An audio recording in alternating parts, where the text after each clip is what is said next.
Hey guys, how are ya? How's your day today? I just want to preview for you the Rotterdam final, the 2021 Rotterdam final. First, let's go through the semi-final results and how the match happened. The first semi-final, I said Rublev would beat Tsitsipas, and that was the case, 6-3, 7-6. Like I said, I felt like Tsitsipas's game like on this sort of fast court surface where like he's got the better serve, he can attack and shorten the points better. Stop Rublev getting in a rally where he hits 3 to 4 powerful shots, come in at the net, finish. So whether it's attacking, shortening the point at the back of the court, finishing in at the net, serve, and stop Rublev getting in a rally where he can hit 3 or 4 powerful shots and break him down. I thought the indoor surface was ideal, but in the end, I changed before the match and I said Rublev was going to win it simply because Tsitsipas, regardless of surface, wasn't playing well. So as a result, I went with Rublev. I felt like Rublev's been playing a good, consistent level. Won every match in the ATP Cup in Australia. Made the quarterfinals of the Australian Open. Been looking good here. Looked good against Murray. Looked good in his previous match um, against Shardy. It was, yeah. And I just felt like, Tsitsipas's previous matches to catch, he was two guys up and down and Tsitsipas was slightly more up. He gets away with it. Then Hatchinov, the same thing, two up and down. Very lucky, just slightly more up than down than Hatchinov. But I just felt like this up and down nature wasn't going to get him the win. If he could play his best on this surface, yes. Like I said, the bigger serve, not let Rublev get into a rally, attacking, power, overpower him, shorten points, end in the net indoors. But like that's only applying if they're both at their best. I felt like based on those previous results, he wasn't at his best. I was right. Just up and down, inconsistent level wasn't good enough to beat Rublev, and Rublev wins the match 6-3, 7-6, and just because Tsitsipas is sort of just good enough to beat some of these other guys, it makes sense. At least there'll be a bit of a battle, a 6-3 and a 7-6, but it's too up and down to beat Rublev, a guy who's won a lot at the end of the last year, only lost a match here, and Tsitsipas up and down wasn't going to be that second defeat for him.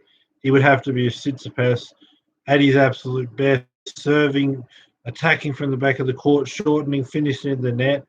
Then you would have two guys at an even level, and the court surface would suit Tsitsipas. Needed to be at his best, but like I said, he's not. And Rublev is just playing too good, only losing one match this year. If you're up and down inconsistent, you're not going to get away with it like you did against Hurkacz and Hatchinov, and he didn't get away with it. So as a result, we have the champion, Rublev. I'm getting ahead. He's in the final. So the other semi-final, what we saw is I actually predicted Corey because I felt like he'd beat quite some good players in the tournament. He was playing in good form.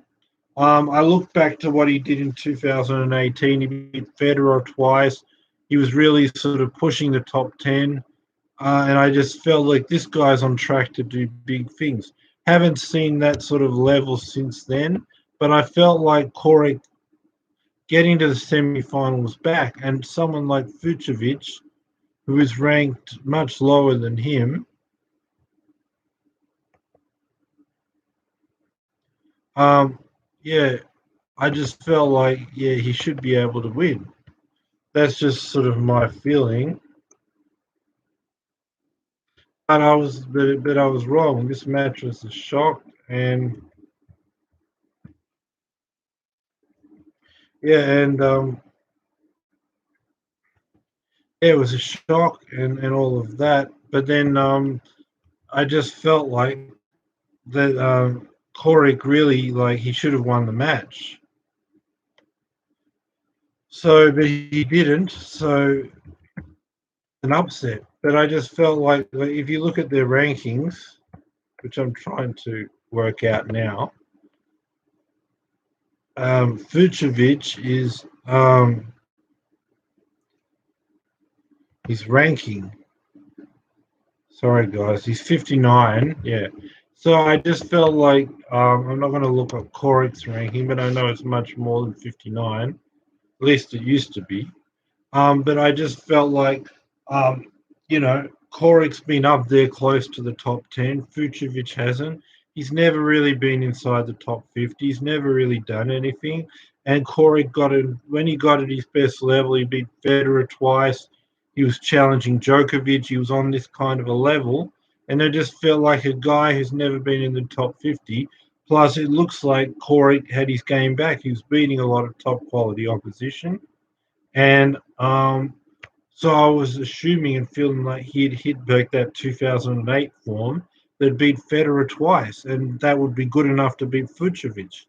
But he didn't play well, and Vucevic did. And despite the fact he's never really consistently even been in the top 50, he was able to beat a guy who's pushed the top 10 and beat Federer twice and had that game looking like he was ready to play at that level to beat Federer again. But despite all of that, Korik is off. He has an off day. Vucevic doesn't play like a guy who's never really consistently been in the top 50 and never really done anything. He plays at a level ready to upset a top player.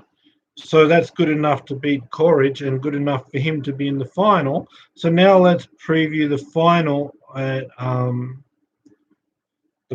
in Rotterdam, where we've got Martin Vucevic against Rublev.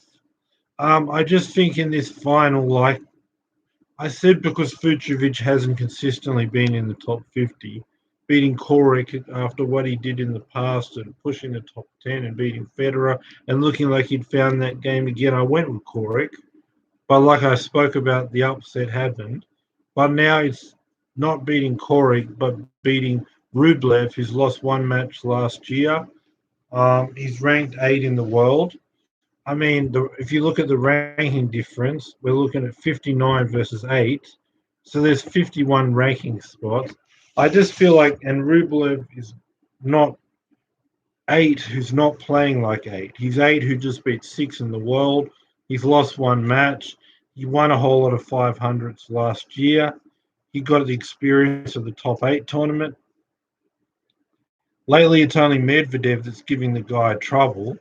So I just think that considering he's at that high level, it would take maybe if Medvedev, Thiem, Nadal, Djokovic, all at their sort of top level, they would be able to beat him, but not much else. So, like for Vucevic, he really needs to upset someone who's in the top 8 and in the top of his game right now.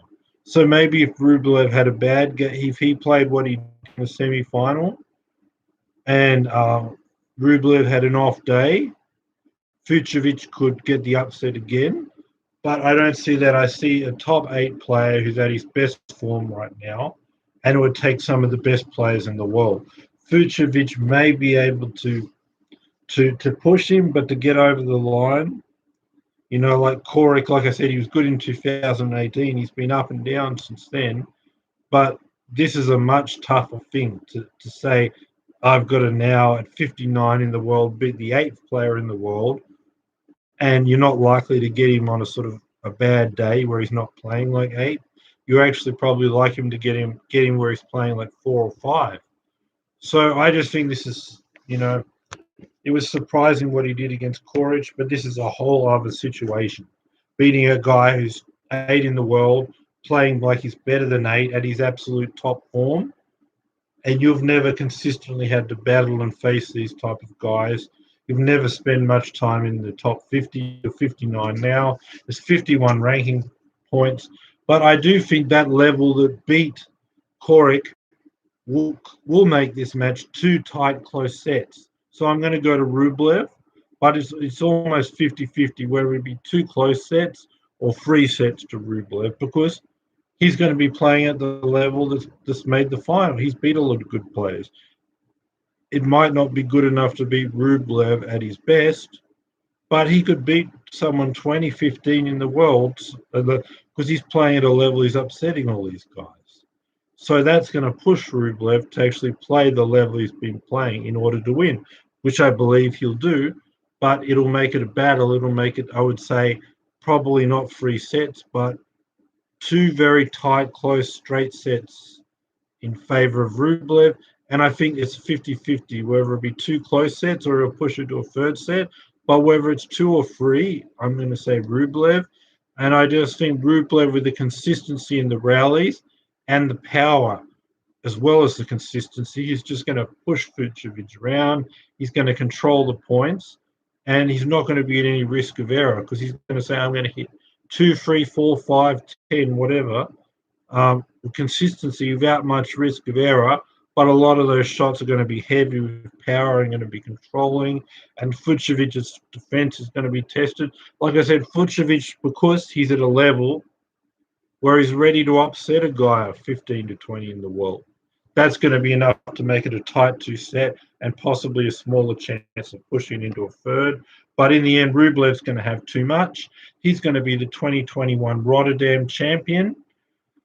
So that's what I'm saying. Two very tight sets with a strong possibility of pushing it to a third set, but Rublev taking this 2021 Rotterdam title. He's been on a long run of 500s, and this is going to be another one for him. He's only lost 1 match the whole year, and that's going to continue. And Rublev will be your champion. So don't forget, subscribe, bell notification, thumbs up. My next video should be tomorrow after the final. I'm going to review the final. I'm going to preview Qatar. Then shortly after that, I should have an interview with Roger Federer about how he feels before his first match. I'm going to get him online from Qatar. And then I'll have coverage of Qatar and then Dubai and then Acapulco. So, yeah, just be here, and including the interview of Roger Federer. And be here tomorrow for my review of the final and preview of Qatar. That'll be my next one. But subscribe, bell notification, thumbs up. Have a great day or night. Enjoy your Sunday, and bye for now. Thanks for watching, guys. Bye. Subscribe.